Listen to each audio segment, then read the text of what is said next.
an important aspect of Chinese culture in general,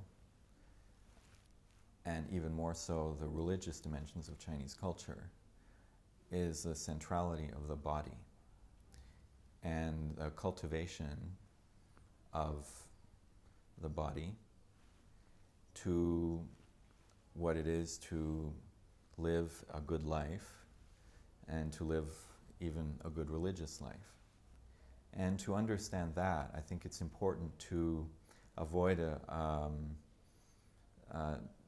dichotomy between the mind and the body, or the soul and the body, a dichotomy which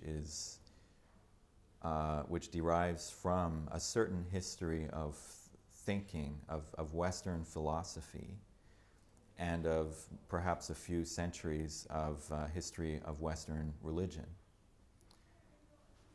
Because we come in with this mindset that the body is one thing, and the body is associated with the profane, with the desires which are to be overcome, and so the soul or the mind is something transcending the body, completely transcending the body. And we've really organized our entire understanding of religion and spirituality in that way, and even our understanding of science, our understanding of intellectual work, as something which is really in the realm of the abstract, of the disembodied.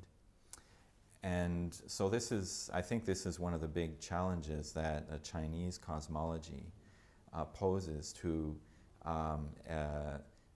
this dualistic, dichotomistic vision of the world, where, in a sense, we should see the body as not something that is posited as in opposition to the mind, but actually the body itself is a whole.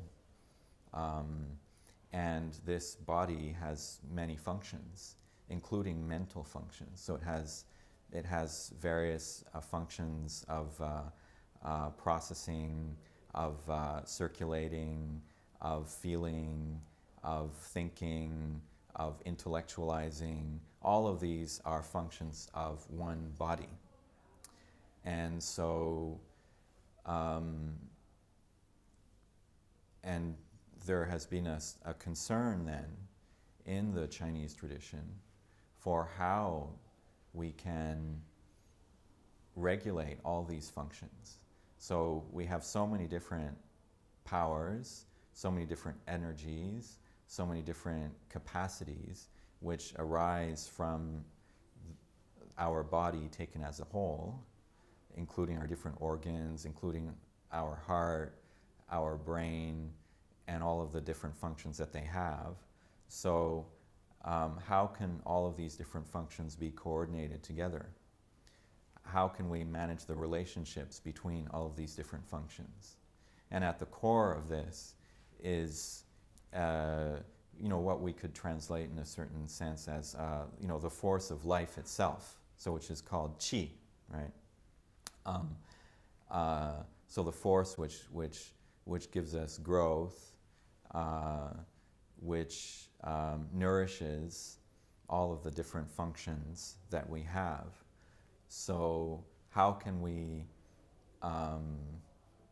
nourish this force? How can we lead it to circulate? And how can we even convert some of the lower aspects of our bodily functions into higher and more spiritual ones?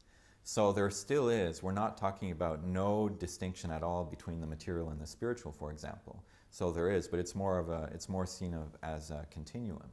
And so how do you convert, so what we call jing, right, the vital essence, into higher forms of energy, of qi, and then into spirit, then into emptiness. So there's a process of conversion.